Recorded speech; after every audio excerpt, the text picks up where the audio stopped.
At 6 a.m., my wife was screaming my name, hysterical. I had changed every lock. Minutes later, her lover arrived with a crowbar. "I'm getting in to take the money." Then a deep voice behind me said, "Step aside, I'll handle this." And the door opened.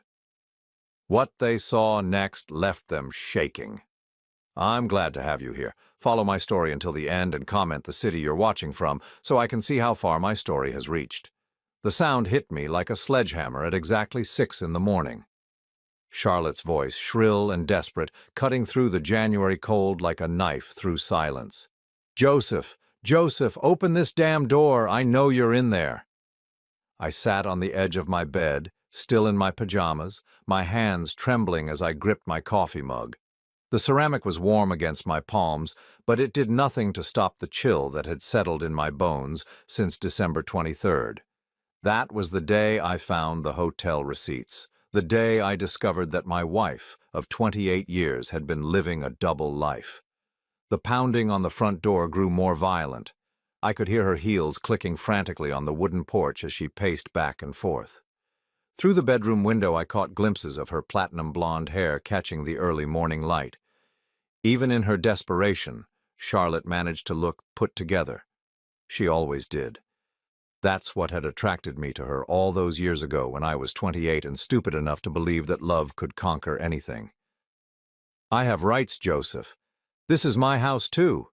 You can't just change the locks and pretend I don't exist." Rights. The word made my stomach turn. For 28 years I had given her everything. The house on Maple Street with its rose garden that she insisted on planting.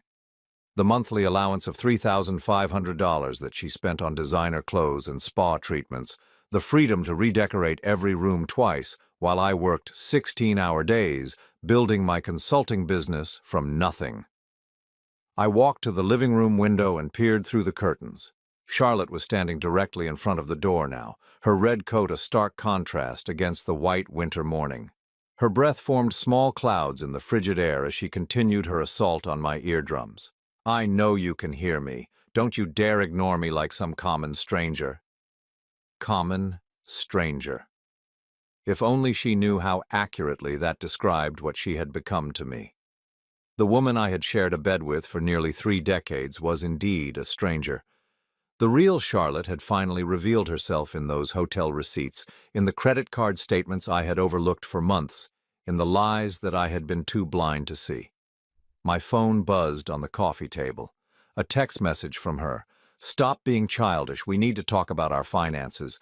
There are things you don't understand." Our finances. Another lie wrapped in possessive pronouns.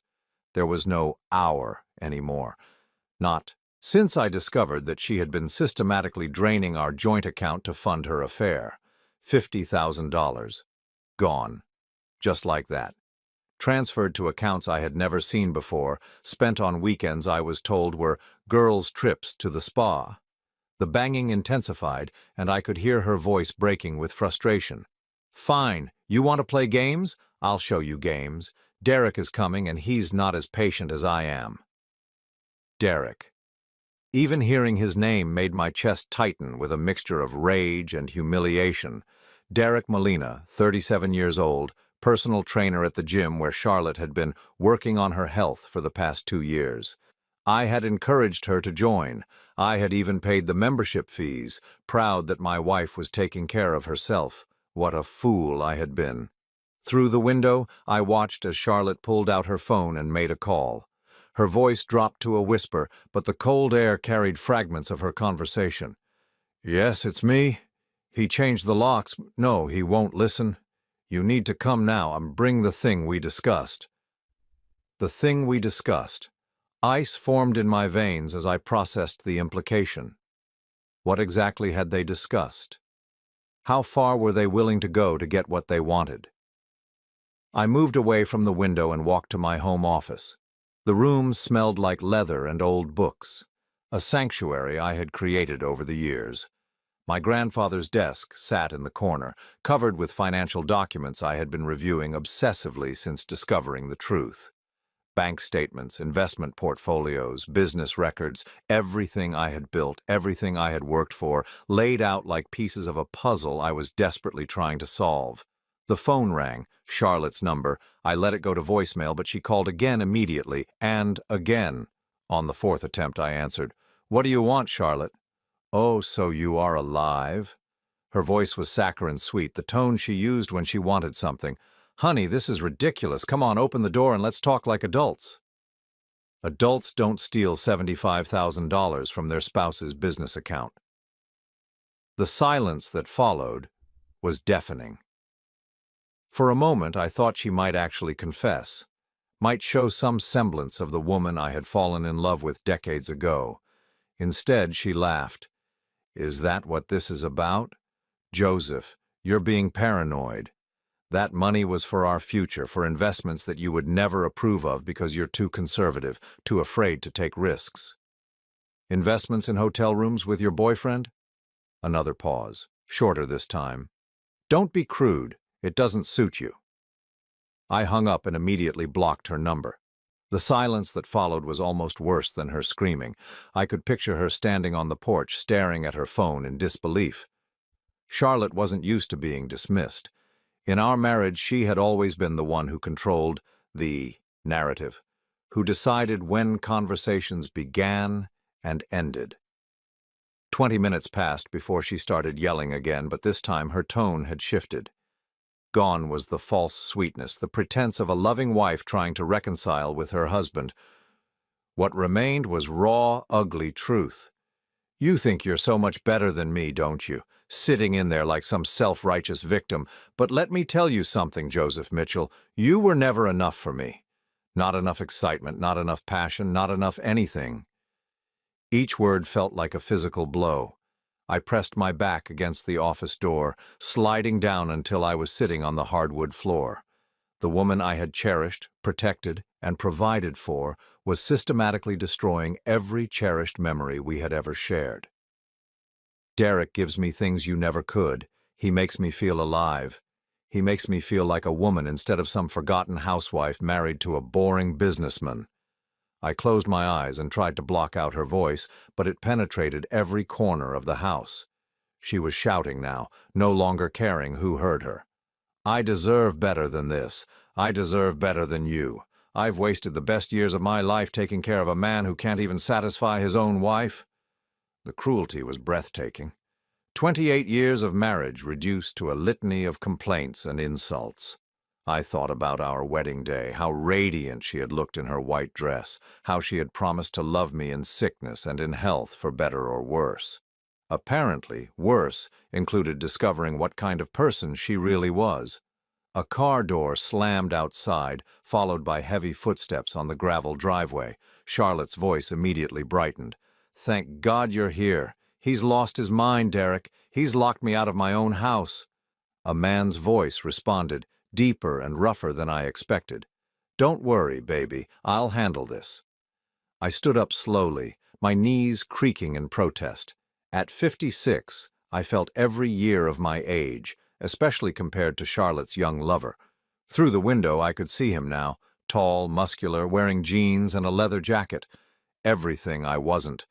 But as I watched Derek stride confidently toward my front door, something shifted inside me. The hurt and betrayal I had been carrying for weeks crystallized into something harder, something more focused. I wasn't the naive young man who had married Charlotte all those years ago. I was 56 years old, I had built a successful business from nothing, and I had survived challenges that would have broken weaker men. Charlotte and her boyfriend had made a serious miscalculation. They thought they were dealing with a victim. They had no idea they were about to meet a man who had finally stopped being afraid of losing what was never really his to begin with. The front door shuddered under what I assumed was Derek's fist. His voice boomed through the wood. "Open up, old man. We need to have a conversation."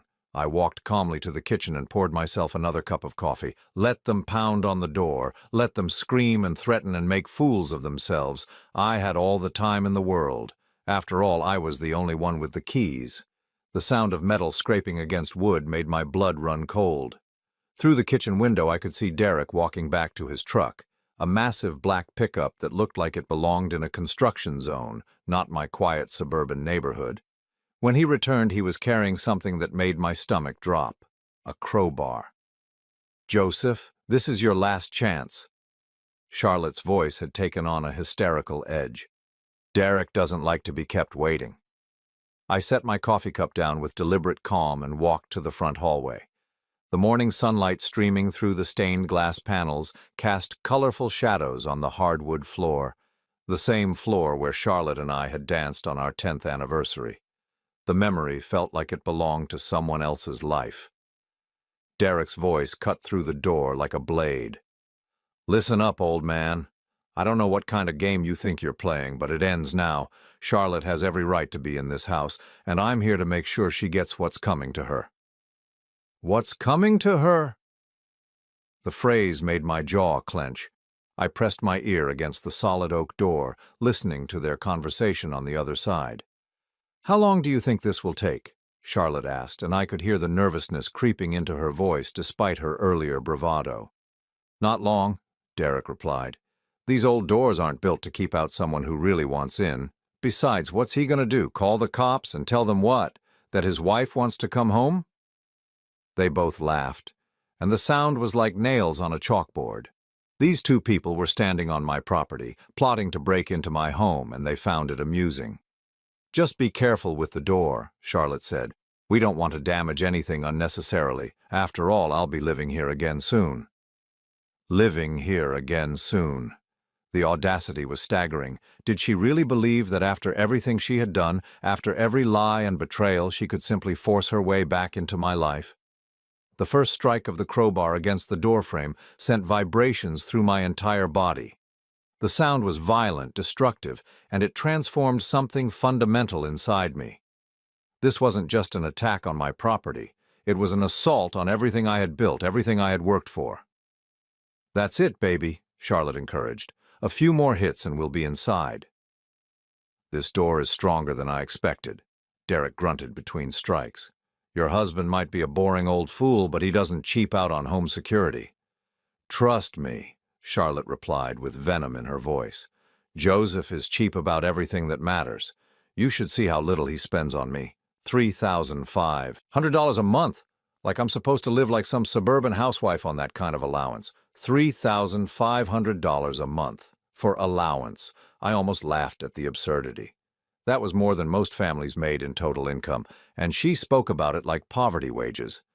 Derek's crowbar struck again, this time with more force. I could see the doorframe starting to splinter near the hinges. "Don't worry about money anymore, sweetheart," Derek said, breathing heavily from his efforts.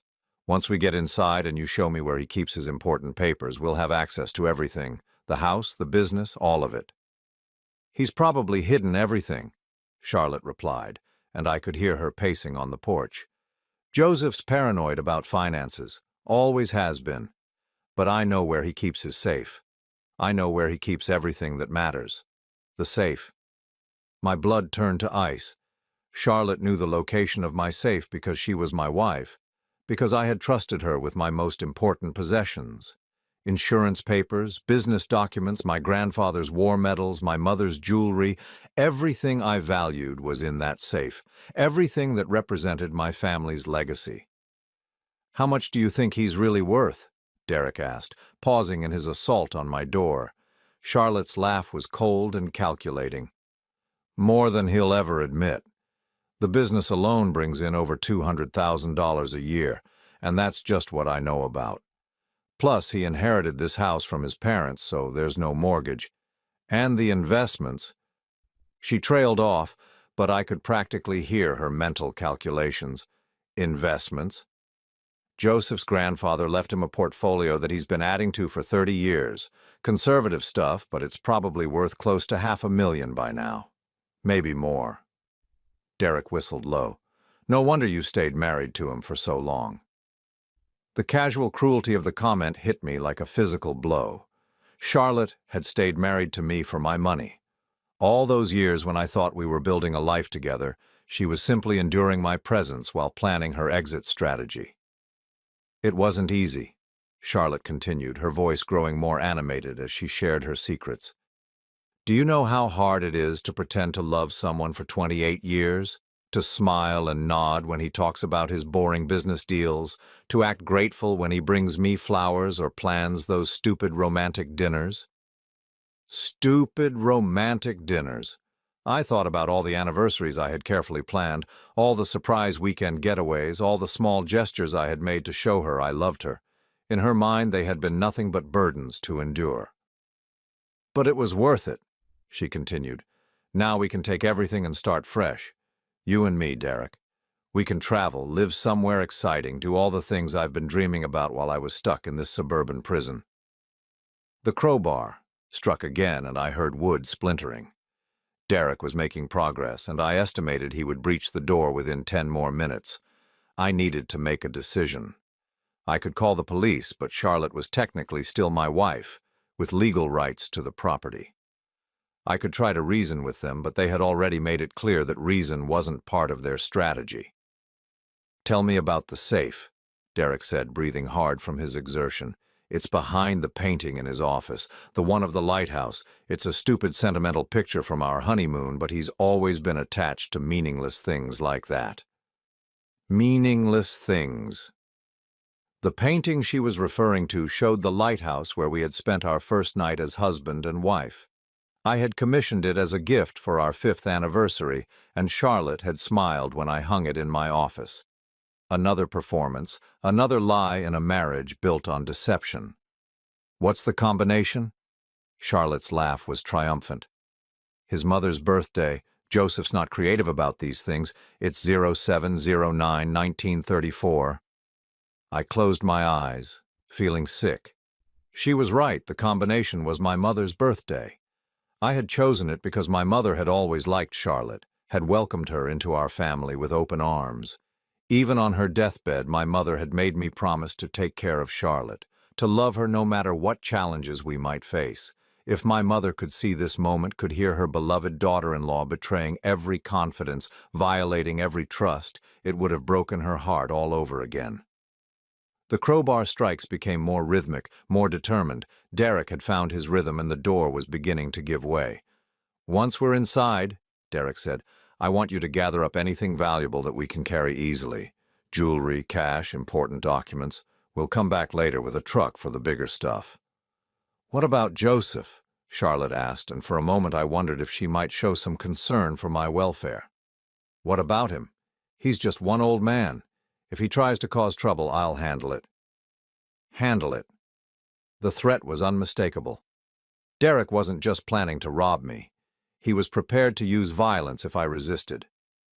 I backed away from the door, my mind racing. These weren't desperate people acting on impulse. This was a calculated crime, planned and executed by 2 people who saw me as nothing more than an obstacle between them and my money. The irony wasn't lost on me. For months I had been paralyzed by the fear of losing Charlotte, terrified of the loneliness that divorce would bring. I had been willing to forgive almost anything to save our marriage. But listening to her casual cruelty, her complete lack of remorse or affection, I realized that I had been mourning something that had never really existed. The Charlotte I had loved was a fiction, a character she had played to gain access to my resources. The real Charlotte was standing on my porch, encouraging her lover to break into my home so they could steal everything I had worked for. Derek's crowbar struck the door again, and this time I heard the unmistakable sound of metal biting deep into wood. The door frame was failing. In a few more minutes they would be inside my home, taking everything that mattered to me. But as I stood in my hallway, surrounded by 28 years of memories that had all turned out to be lies, I felt something unexpected: relief. The woman I had been trying so desperately to save had just shown me exactly who she really was. And for the first time in months, I knew exactly what I needed to do. I walked to my office and picked up my phone. But instead of calling the police, I dialed a different number, one I hadn't called in far too long. "Marcus," I said when my brother answered, "I need your help." The phone call to Marcus lasted less than 60 seconds. My younger brother had always been a man of few words, especially since his military days. When I told him what was happening, there was a long pause, then simply, "I'm 20 minutes away. Don't open that door until I get there. 20 minutes. I looked at my splintering doorframe and wondered if it would last that long. Derek's crowbar was making steady progress, each strike sending wood chips flying onto my hardwood floor. The sound had become almost rhythmic, like some twisted percussion section announcing the end of my old life. "Almost got it," Derek called out triumphantly. "This old door is tougher than I thought, but nothing I can't handle." Charlotte's voice was breathless with excitement. "I can't wait to get inside.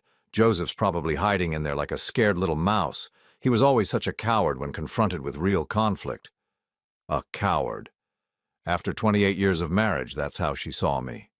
Not as a man who had worked himself to exhaustion, building a business that supported her lifestyle. Not as a husband who had prioritized her happiness above his own countless times. Just a coward. Maybe she was right. Maybe I had been a coward for staying silent when she criticized everything I did. Maybe I had been a coward for pretending not to notice when she started coming home at midnight smelling like another man's cologne. Maybe I had been a coward for hoping our marriage could be saved even after discovering her betrayal. But I wasn't feeling like a coward anymore. I walked to my office and opened the safe behind the lighthouse painting, the same safe Charlotte had just described in detail to her lover. Inside, along with all my important documents, was something I hadn't touched in 15 years. My father's service revolver. He had carried it through 2 tours in Vietnam and had given it to me before he died, along with a simple piece of advice. "Some battles you can walk away from, son. Others you have to win." I checked the cylinder. Still loaded, just as I had left it. My father had taught me to always keep it ready, just in case. I had never imagined that "just in case" would involve my own wife and her lover attempting to rob me in broad daylight. The crowbar struck again, and this time I heard the distinctive sound of metal hitting metal. Derek had reached the deadbolt. It wouldn't be long now. "I think I've got it," he shouted. "Few more hits and we're in." I slipped the revolver into the waistband of my pants, covering it with my shirt. I wasn't planning to use it. I wasn't that kind of man. But having it there gave me a sense of control I hadn't felt in months. The minutes crawled by like hours. I found myself pacing between the kitchen and the living room, checking the time obsessively. 18 minutes since I had called Marcus. 17 minutes, 16. Through the window, I could see neighbors beginning to notice the commotion. Mrs. Henderson from across the street was standing on her porch, phone in hand. Mr. Peterson had come out of his garage and was watching the scene unfold. Part of me felt embarrassed that my private humiliation was becoming a neighborhood spectacle, but mostly I felt grateful that there were witnesses to whatever was about to happen. The crowbar struck again, and I heard a different sound, the metallic click of the deadbolt finally giving way. "Got it!" Derek yelled. "We're in." But as he spoke, I heard something else, the low rumble of a diesel engine coming down Maple Street at high speed. Through the front window, I caught sight of a black Chevy Silverado taking the corner fast enough to make the tires squeal. Marcus. The truck pulled into my driveway with a spray of gravel, coming to a stop just inches from Derek's bumper. The driver's door opened and my brother stepped out. If Derek was intimidating, Marcus was terrifying. 6 feet 4 inches of solid muscle with arms like tree trunks and a face that looked like it had been carved from granite. He had been a drill sergeant for 12 years before retiring from the Army, and he still carried himself like a man who expected immediate obedience from everyone around him. But Marcus hadn't come alone. 2 more vehicles pulled into my driveway in quick succession. The first was a silver BMW driven by a man in an expensive suit who could only be a lawyer. The second was a nondescript sedan that disgorged a woman with a camera and a man carrying what looked like recording equipment. Charlotte and Derek stood frozen on my porch, Derek still holding his crowbar, both of them staring at the small army that had just assembled in my front yard. Marcus walked slowly toward the house, his boots crunching on the gravel. When he spoke, his voice carried the kind of authority that made grown men snap to attention. Derek Molina, age 37, currently employed at Gold's Gym on Riverside Drive. Marcus read from a small notebook as he walked. Divorced from Linda Molina in 2000 and 21 due to infidelity. Currently 3 months behind on child support payments totaling $2,400. Has outstanding warrants for unpaid traffic violations in 2 counties. Derek's face went white. Who the hell are you? Charlotte Elaine Mitchell, née Williams, Marcus continued, ignoring Derek's question. Born April 15, 1972. Currently unemployed but receiving monthly stipend of $3,500 from spouse. Has been systematically transferring money from joint accounts to personal accounts since October of 2022. Total amount diverted, $75,837. Charlotte's mouth opened and closed like a fish gasping for air. Who gave you that information? I walked to the front door, my hand resting on the revolver in my waistband. Through the damaged wood, I could hear everything clearly. Marcus smiled, but it wasn't a friendly expression. My name is Marcus Mitchell, and I'm a licensed private investigator. This is Robert Thompson from Thompson & Associates, and these are Jennifer and Paul from Diamond Investigations. We've been documenting your activities for the past 6 weeks. 6 weeks? I felt a surge of gratitude toward my brother, so powerful it almost knocked me over. While I had been wallowing in self-pity and trying to figure out how to save my marriage, Marcus had been quietly building a case against the people who were trying to destroy me. The man in the expensive suit, Robert Thompson, stepped forward and handed Derek an official-looking document. Mr. Molina, this is a restraining order preventing you from coming within 500 feet of this property or Joseph Mitchell. Violation of this order is a felony. Derek stared at the paper like it was written in a foreign language. This is bullshit. Charlotte has every right to be here.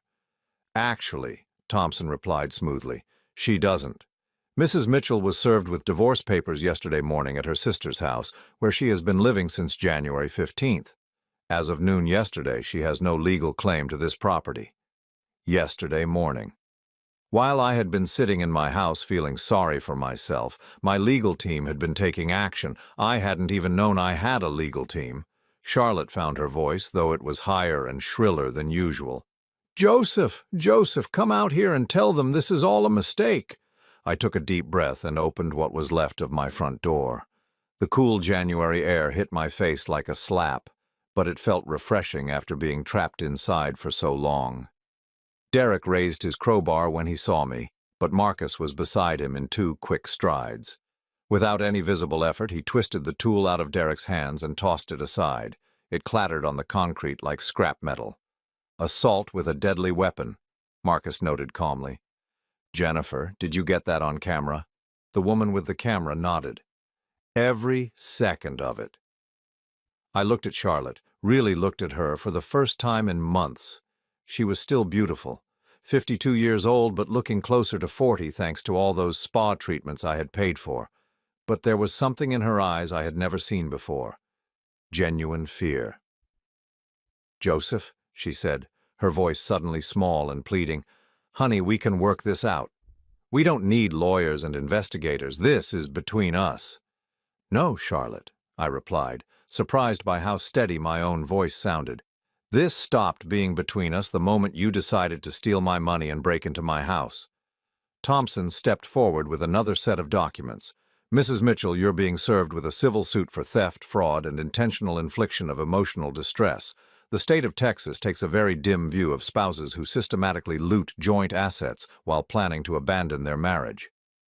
Charlotte's face crumpled. I never meant for it to go this far. I just wanted to be happy. You wanted to be happy with my money, I corrected. There's a difference. Derek, perhaps sensing that the situation had spun completely out of his control, tried to back away toward his truck. Marcus stepped into his path. Where do you think you're going, Mr. Molina? Look, man, I didn't know she was married when we started dating. She told me she was divorced. The lie was so blatant, so easily disproven that even Charlotte looked shocked. Derek, that's not true. I told you everything about my situation. Did you? Derek's voice turned nasty. Did you tell me about the private investigators? Did you tell me about the restraining orders? Because if you had, I sure as hell wouldn't be standing here with my ass hanging in the wind. And just like that, the partnership between Charlotte and Derek began to crumble. Under pressure, their mutual loyalty evaporated like morning dew. Marcus pulled out his phone and dialed a number. This is Mitchell. We need a patrol unit at 62 Maple Street for attempted burglary and assault with a deadly weapon. Yes, we have everything documented. 2 suspects, 1 male, 1 female.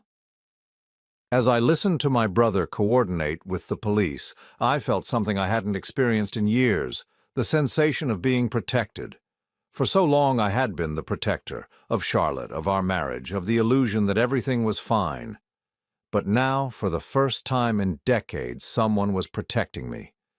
The sound of sirens in the distance grew louder, and Charlotte's composure finally shattered completely. "Joseph, please, don't let them arrest me. I'm your wife." I looked at her one more time, this woman who had shared my bed and my life for 28 years, and felt nothing but pity. "No, Charlotte," I said quietly. "You're just someone I used to know." The police arrived within minutes, their red and blue lights painting my quiet neighborhood in alternating colors of authority. I watched through my damaged doorway as Officer Martinez stepped out of the first patrol car, his expression serious but not surprised. Apparently, domestic calls involving property destruction weren't unusual for him. Marcus approached the officer with the easy confidence of someone who had dealt with law enforcement many times before. They spoke quietly for several minutes while Jennifer continued filming and Paul adjusted his recording equipment. Charlotte and Derek stood awkwardly on my porch, both of them looking like they wanted to run but knowing they had nowhere to go. "Mr. Mitchell?" Officer Martinez walked toward me, his hand resting casually on his equipment belt. "I understand there's been an attempted break-in?" "That's correct." I gestured toward the splintered doorframe. "My estranged wife and her boyfriend used a crowbar to try to force entry into my home." Derek stepped forward, his chest puffed out in a display of false confidence. "Now wait just a minute. Charlotte has every right to enter her own house. This guy changed the locks illegally." Officer Martinez looked at Derek with the weary expression of a man who had heard every possible excuse. "And you are?" "Derek Molina? I'm Charlotte's friend." "Her friend." Martinez made a note in his pad. "And what's your role in this property dispute between husband and wife?" "I'm here to protect her rights," Derek replied, though his voice had lost some of its earlier bravado. Thompson stepped forward with his briefcase. "Officer Martinez, I'm Robert Thompson, Mr. Mitchell's attorney. I have documentation that might clarify the legal situation here." As Thompson spread papers across the hood of the patrol car, Marcus approached me with his own folder, a thick manila envelope that looked ominous in the morning light. "Joseph," he said quietly, "there are things you need to see, things I discovered during my investigation that go beyond just the money." I felt my stomach tighten. "What kind of things?" Instead of answering, Marcus opened the folder and handed me a stack of photographs. The first few showed Charlotte and Derek at various restaurants and hotels, clearly intimate and clearly not trying to hide their relationship. But as I continued through the stack, the images became more disturbing. Charlotte at a bank speaking with a loan officer, Charlotte at a real estate office looking at property listings, Charlotte at a lawyer's office that definitely wasn't Thompson's firm. "She wasn't just stealing money," Marcus explained. "She was planning to disappear with it." He handed me another document, a rental agreement for a house in Cancun, Mexico. The lease was for 1 year, starting February 1st, just 2 weeks away. The monthly rent was $4,000, and the document was signed by both Charlotte and Derek. "They were going to take your money and leave the country," Marcus continued. "Derek has family in Mexico. They could have disappeared for years before anyone found them." I stared at the rental agreement, my hands shaking. Not only had Charlotte been betraying me emotionally and financially, she had been planning to vanish from my life completely, taking everything I owned and leaving me with nothing. Officer Martinez finished reviewing Thompson's documents and walked back toward us, his expression grim. "Mrs. Mitchell, you need to understand that changing locks on marital property is not illegal when divorce proceedings have been initiated. You have no legal right to force entry into this home." Charlotte's face flushed red. "Divorce proceedings? Joseph, what is he talking about?" Thompson opened his briefcase and pulled out yet another set of papers. "Mrs. Mitchell, You were served with divorce papers yesterday morning. According to my records, you signed for the certified mail at 9:43 a.m. I never opened that envelope, Charlotte protested. I thought it was junk mail. Ignorance of legal documents doesn't negate their validity, Thompson replied smoothly. As of yesterday, you have no claim to this property. Your attempted entry this morning constitutes breaking and entering. Derek, who had been growing more agitated by the minute, suddenly exploded. This is all bullshit. Charlotte told me her husband was some weak old man who wouldn't fight back. She said we could take whatever we wanted. The admission hung in the air like a toxic cloud. Even Charlotte looked stunned by Derek's casual betrayal of their conspiracy. Marcus smiled grimly and gestured toward Jennifer, who was still filming everything. Thank you for that confession, Mr. Molina. That should make the prosecutor's job much easier. Derek's face went white as he realized what he had just done. I want a lawyer. That's your right, Officer Martinez replied, but first we need to discuss the charges you're facing. As Martinez began explaining Derek's legal situation, Marcus pulled me aside again. Joseph, there's more. Things that are going to be hard to hear. He handed me another photograph. This one showed Charlotte at what appeared to be a medical clinic, holding hands with a woman I didn't recognize. Her sister? I asked. No. Marcus's voice was gentle but firm. That's Dr. Sarah Hendricks. She's a psychiatrist who specializes in what they call divorce strategy counseling. I frowned. What's that supposed to mean? It means Charlotte has been planning this divorce for over a year, Marcus explained. Dr. Hendricks helps women maximize their settlements by documenting emotional abuse, financial manipulation, and psychological trauma. Charlotte was building a case to take everything you own. The world seemed to tilt sideways. Emotional abuse, financial manipulation. I gave her everything she wanted. That's not how she was going to present it in court, Marcus continued. According to Dr. Hendricks's notes, which I'd obtained through a private investigator's sources, Charlotte was claiming that you were controlling, emotionally distant, and financially abusive. She was going to argue that her affair was a result of your neglect and that she deserved significant compensation for years of psychological damage. I felt sick. While I had been agonizing over how to save our marriage, Charlotte had been systematically building a case to destroy me. Every conversation, every argument, every moment of tension had been potential ammunition for her legal assault. There's more, Marcus said, handing me another document. She took out a life insurance policy on you 6 months ago, $500,000 with herself as the sole beneficiary. The implications hit me like a physical blow. She was planning. I don't know what she was planning, Marcus interrupted. But the timing is suspicious. Most people don't increase their spouse's life insurance while planning a divorce unless they have a specific reason. I looked across the yard at Charlotte, who was now crying openly as Officer Martinez explained her legal situation. This woman, who I had loved and trusted for nearly 3 decades, had been systematically planning my financial and possibly physical destruction. Thompson approached us with another set of documents. Joseph, I need you to look at these bank records. We've traced the money Charlotte stole, and the pattern is more complex than we initially thought. The bank statements showed a series of transfers that began 18 months ago, long before I had suspected anything was wrong. Small amounts at first, just a few $100s here and there, then larger sums, always timed to coincide with business payments that would mask their absence. But the most damaging evidence was a series of emails between Charlotte and Derek that my investigative team had recovered from her phone. In them, she detailed my daily routines, my business schedule, and even my health issues. She had been feeding Derek information about my life, my vulnerabilities, and my assets.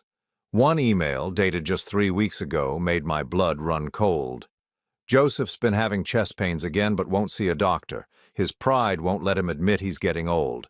If something were to happen to him, the life insurance would take care of everything. We wouldn't have to worry about the divorce at all. I read the email 3 times, each reading making me more nauseated than the last. Charlotte wasn't just planning to leave me. She was hoping I would die. Marcus placed a hand on my shoulder. Joseph, I know this is overwhelming, but you need to understand the full scope of what we're dealing with. Charlotte and Derek weren't just having an affair. They were planning a complex financial crime, and possibly worse. Officer Martinez walked back toward us, his expression grave. Mr. Mitchell, based on the evidence your attorney has provided, I'm placing Mrs. Mitchell under arrest for theft, fraud, and conspiracy to commit burglary. Mr. Molina is being charged with attempted burglary, assault with a deadly weapon, and conspiracy. Charlotte's sobs became hysterical as Martinez approached her with handcuffs. Joseph, please, don't let them arrest me. I'm sorry, I made mistakes, but I still love you. Still love me. After everything I had learned in the past hour, those words felt like another knife in my chest. Derek, meanwhile, had completely abandoned any pretense of loyalty to Charlotte. Officer, I want to make a deal. I can tell you everything about her plans. She's been manipulating me just like she manipulated her husband. The betrayal was swift and complete. Under pressure, their partnership had dissolved into mutual accusations and desperate self-preservation. As I watched the woman I had married being placed in handcuffs, I felt a strange mixture of emotions. Sadness for the loss of what I had thought was love. Anger at the depth of her deception. But underneath it all, something unexpected. Relief. For months I had been torturing myself with questions about what I had done wrong, how I had failed as a husband, why I hadn't been enough for Charlotte. Now I knew the truth. I hadn't failed, I had been targeted. Charlotte hadn't left me for love, she had been running a long-term con. Thompson approached me with a final document. Joseph, this is an emergency restraining order preventing Charlotte from accessing any of your assets or properties. It also freezes her bank accounts pending the outcome of the criminal investigation. I signed the papers with a steady hand, watching as the patrol cars pulled away with Charlotte and Derek in custody. The neighborhood gradually returned to normal, though I could see curtains twitching in several windows as my neighbors tried to process what they had witnessed. Marcus put his arm around my shoulders as we watched the cars disappear down Maple Street. It's over, Joseph, he said quietly. The worst part is over. I looked at my damaged front door, at the wood chips scattered across my porch, at the evidence of violence that would need to be repaired. But for the first time in months, I felt something approaching peace. No, I replied, surprising myself with the certainty in my voice. It's not over, it's just beginning. The phone call came at 2 in the afternoon, just as I was meeting with a contractor about repairing my front door. The number was blocked, but something told me I should answer it. Joseph? Charlotte's voice was barely above a whisper, strained and desperate. Joseph, please, I need to talk to you. I excused myself from the contractor and walked into my office. Charlotte, you're not supposed to contact me. The restraining order. I'm allowed one phone call for legal matters, she interrupted. Joseph, you have to listen to me. Derek lied to you about everything. Despite myself, I felt a flicker of curiosity. What do you mean? He told the police things that aren't true. He's trying to make it look like everything was my idea, like I forced him to help me. But Joseph, that's not what happened. I sat down heavily in my grandfather's chair. Then tell me what did happen. There was a long pause, filled only by the sound of Charlotte's ragged breathing. When she spoke again, her voice was different, smaller, more vulnerable than I had heard it in years. Derek approached me at the gym 18 months ago, not the other way around. He said he could tell I was unhappy, that I deserved better than what I had. He was so charming, so attentive. He made me feel special in a way I hadn't felt in years. I closed my eyes, remembering how Charlotte had suddenly become interested in fitness, how she had started spending hours at the gym every day. At first it was just emotional, she continued. Someone to talk to, someone who listened to my problems, but then Derek started asking questions about you, about our finances, about our marriage. He said he was just trying to understand my situation, but now I realize he was gathering information. Information for what? For this, her voice broke. Joseph, Derek has done this before. The police told me today there are 3 other women in the past 5 years. Women with wealthy husbands. Women he seduced and convinced to help him steal money. The revelation hit me like a punch to the gut. You're telling me you were just another Mark? Charlotte sobbed openly now. I thought he loved me. I thought he wanted to build a life with me. But when the police arrested us, when everything fell apart, he threw me away like garbage. He told them I was the mastermind, that I threatened him if he didn't help me. Joseph, I've never threatened anyone in my life. I found myself believing her, not because I wanted to, but because it matched what I had observed about Derek's character. He was a predator who targeted vulnerable women, and Charlotte, despite all her faults, had been vulnerable in her own way. What about the money you stole? I asked. $75,000 doesn't just disappear by accident. Derek said it was for our future together, Charlotte replied miserably. He said we needed to build a nest egg so we could start fresh somewhere else. He told me it wasn't really stealing because half of everything was mine anyway, as your wife. I believed him because I wanted to believe him. I rubbed my temples, feeling a headache building.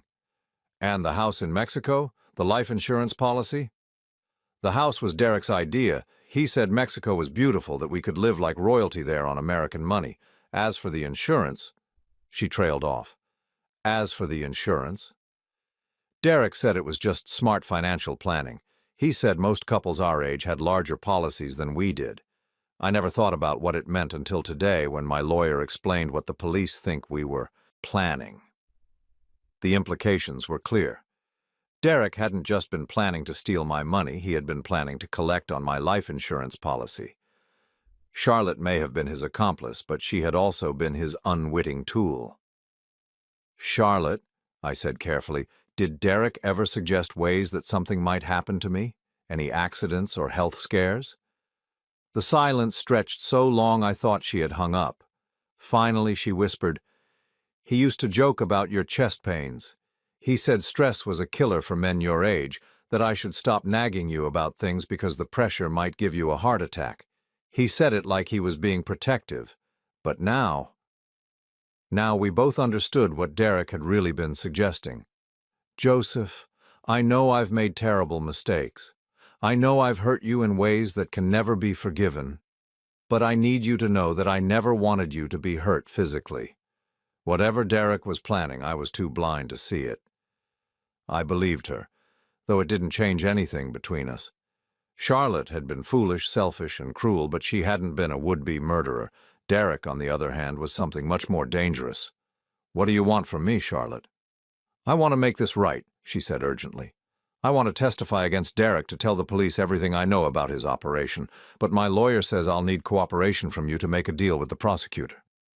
"What kind of cooperation?" "A statement saying that you believe I was manipulated, that Derek was the real mastermind. In exchange, I'll plead guilty to the theft charges and agree to pay back every penny I took, plus interest." I considered her offer. Part of me wanted to see Charlotte punished to the full extent of the law for what she had done to our marriage and my trust. But another part of me, the part that had once loved her, felt something approaching pity. "I'll think about it," I told her. "Joseph, there's something else. Derek made bail this morning. His family posted $50,000 to get him out." My blood ran cold. "He's out of jail?" His lawyer argued that he was a low flight risk because of his job and his ties to the community. "But Joseph, you don't know Derek like I do now. He blames you for ruining his plan. He's not just angry, he's dangerous." I walked to my office window and looked out at the quiet suburban street. Everything looked normal, peaceful, but I couldn't shake the feeling that I was being watched.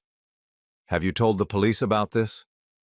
"They say there's nothing they can do unless he violates the restraining order. But Joseph, a piece of paper isn't going to stop Derek if he decides he has nothing left to lose." After I hung up, I called Marcus immediately. He arrived within 30 minutes bringing 2 other men I didn't recognize. Both looked like they had military or law enforcement backgrounds. "Derek posted bail," I told Marcus as soon as he walked in. "I know." Marcus's expression was grim. I've been monitoring the situation. That's why I brought backup. He gestured toward the two men. This is Ray and Tommy. They work for my security company. They're going to be staying here until Derek is back in custody. You think Charlotte was right about him being dangerous? Marcus nodded. I've been digging deeper into Derek's background. The pattern with previous victims is always the same: seduction, theft, and when things go wrong, violence.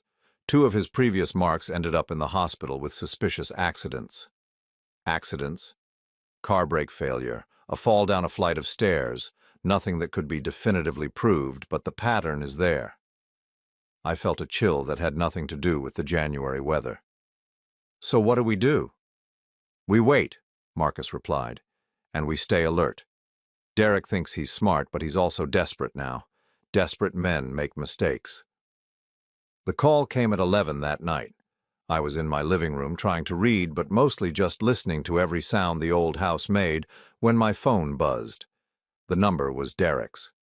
You ruined everything. His voice was slurred with alcohol and rage. I had it all planned out. Everything was perfect, and you had to go and play detective. Derek, you need to hang up, I said calmly, though my heart was pounding.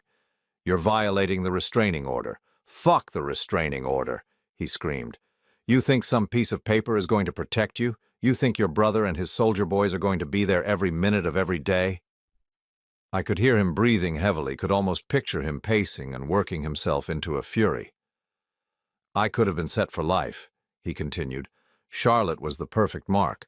Rich husband, unhappy marriage, desperate for attention. All I had to do was wait for you to have your little heart attack and boom, $500,000, no questions asked. But that didn't work out for you, did it? No, it didn't work out. Derek's voice rose to a shout. Because you had to go and get suspicious. You had to start asking questions. You had to ruin everything. Derek, whatever you're thinking of doing. I'm not thinking anymore, he interrupted. I'm done thinking. I'm done planning. I'm done being careful. You want to play hardball? Fine, let's play hardball. The line went dead. I immediately called Marcus, who was staying in the guest room upstairs. He was in my living room within seconds, fully dressed and alert. He just called, I told him. He's drunk and angry and making threats. Marcus nodded grimly and pulled out his own phone. Ray, Tommy, we have a situation. Derek just called Joseph with direct threats. I know, stay alert. He hung up and turned to me. Ray's in the house across the street. Tommy's in the backyard. If Derek shows up tonight, we'll be ready. What if he doesn't show up tonight? What if he waits? Marcus smiled, but it wasn't a pleasant expression. Then he'll be waiting for nothing. Because tomorrow morning the prosecutor is filing additional charges against him. Stalking, terrorist threats, and violation of a protective order. This phone call just bought Derek another 5 years in prison. I stared at my brother. You recorded the call? I've been recording all your calls since this morning. Everything Derek just said is going straight to the district attorney's office first thing tomorrow. For the first time in hours, I felt myself relax slightly. Derek thought he was hunting me, but in reality, he had just walked into a trap. Marcus, I said, remind me never to get on your bad side. He chuckled. Trust me, little brother. After 28 years of watching Charlotte walk all over you, I'm just getting started. Derek picked the wrong family to mess with. Outside, the wind picked up, rattling the windows of my old house. Somewhere in the darkness, Derek was probably plotting his next move, convinced that he could still salvage his failed scheme. But he didn't know what I was beginning to understand. That sometimes the best defense isn't running or hiding. Sometimes it's standing your ground and letting your enemies destroy themselves. 6 months later, I stood in my kitchen making coffee for 2, a habit I had thought I would never enjoy again. The morning light streamed through windows that no longer felt like prison bars, illuminating a space that had been transformed from a monument to broken promises into something that finally felt like home. The legal proceedings had concluded 3 weeks ago. Charlotte pled guilty to theft and fraud charges, receiving 2 years of probation and an order to repay the $75,837 she had stolen, plus interest. Her cooperation in the case against Derek had been valuable enough to keep her out of prison, though she would be working at a department store for years to come to meet her restitution obligations. Derek hadn't been so fortunate. The additional charges from his threatening phone call, combined with evidence of his pattern of victimizing other women, had earned him a sentence of 12 years in federal prison. His parole officer had informed me that Derek would likely serve at least 8 years before becoming eligible for release. But the real transformation hadn't happened in the courtroom. It had happened right here, in this house that had once felt like a mausoleum of memories. "Good morning," Elena said as she padded into the kitchen in her slippers, her gray hair still tousled from sleep. At 62, she was 6 years older than me, a widow who had lost her husband to cancer 3 years earlier. We had met at a grief counseling group that Marcus had insisted I attend, though my grief hadn't been for a death, but for the death of an illusion. "Coffee's almost ready," I replied, wrapping my arms around her from behind as she looked out at the garden. "The roses are coming along nicely." Elena had helped me redesign the garden completely, removing the elaborate rose bushes that Charlotte had insisted on and replacing them with simple, hardy perennials that required less maintenance but provided more genuine beauty. It was a perfect metaphor for how I was rebuilding my life. Less pretentious, more authentic. "Joseph," Elena said softly, leaning back against my chest, "are you happy?" It was a question she asked me regularly, not out of insecurity but from genuine concern. Elena understood that healing from betrayal was a process, not an event. "I am," I replied, and for the first time in years, I meant it completely. The doorbell rang, and I knew without looking that it would be Marcus. He had made it a habit to stop by every few weeks, ostensibly to check on security matters, but really to make sure I was adjusting well to my new life. "Morning, Joseph. Elena." Marcus accepted a cup of coffee and settled into his usual chair at the kitchen table. "Thought you'd want to know. Derek was transferred to federal prison in Colorado yesterday." I nodded, feeling neither satisfaction nor regret. Derek was no longer my concern. "And Charlotte?" "Started her new job at Macy's last week. Department store sales associate, $8.50 an hour. It'll take her about 15 years to pay back what she owes you." Elena squeezed my hand. "Do you feel sorry for her?" I considered the question carefully. "I feel sorry for the woman I thought I married," I said finally. "But that woman never really existed. The real Charlotte made her choices, and now she's living with the consequences." Marcus smiled approvingly. "That's the healthiest attitude I've heard from you in 30 years. After Marcus left, Elena and I took our morning walk through the neighborhood. The same neighbors who had witnessed my humiliation 6 months ago now greeted us warmly, and more than one had commented on how much better I looked. I had lost 20 pounds, started exercising regularly, and found a peace that had been missing from my life for years. "I have something to tell you," Elena said as we reached the corner where Maple Street intersected with Oak Avenue. I felt a familiar flutter of anxiety. In my experience, conversations that began with those words rarely ended well. Elena must have seen my expression because she laughed. "It's good news, Joseph. My daughter called last night. She wants to meet you." Elena's daughter lived in California with her own family. We had been dating for 4 months, but I hadn't met any of Elena's relatives yet. The fact that her daughter wanted to meet me felt significant. "What did you tell her about me?" "I told her that you're a good man who deserves to be happy," Elena replied simply. "I told her that you treat me with respect and kindness and that I'm grateful every day that I found you. Found me, not saved me, not rescued me, not fixed me. Found me." It was a distinction that mattered more than Elena probably realized.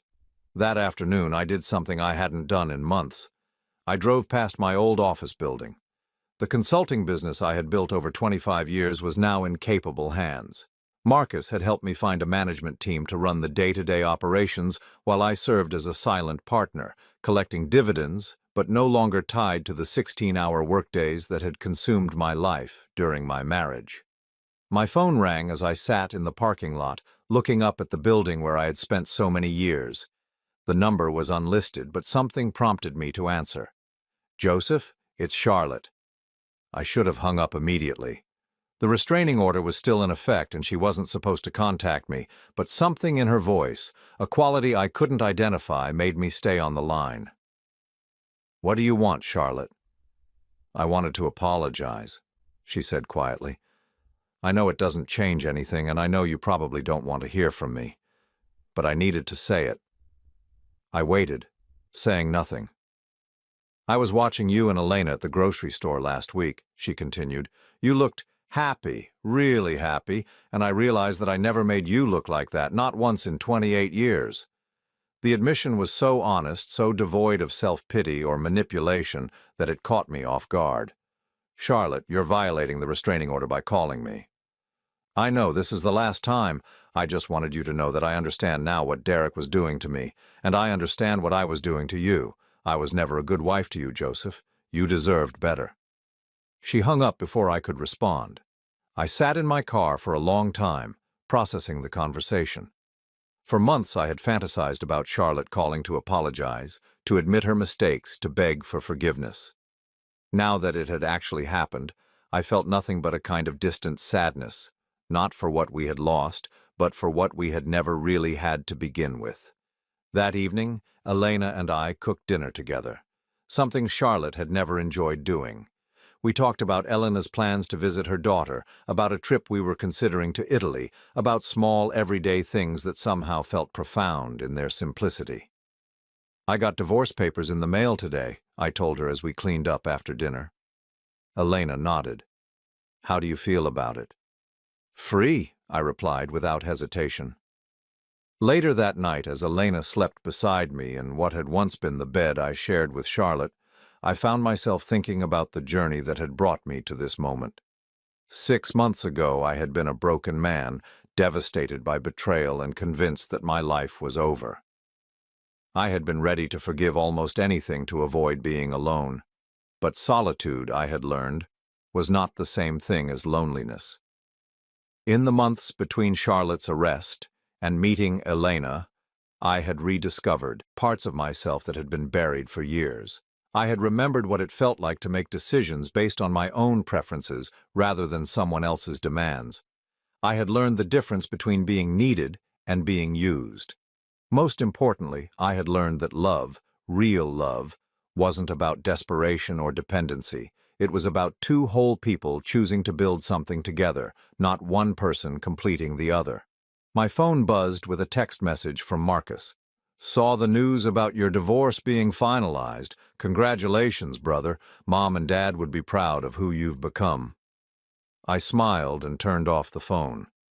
Outside, a gentle rain began to fall, the kind of soft spring rain that made everything green and new again. For the first time in decades, I fell asleep not worrying about tomorrow, not planning how to fix someone else's problems, not walking on eggshells to avoid conflict. I fell asleep simply content to be exactly who I was, exactly where I was, with someone who loved me, not for what I could provide, but for who I had chosen to become.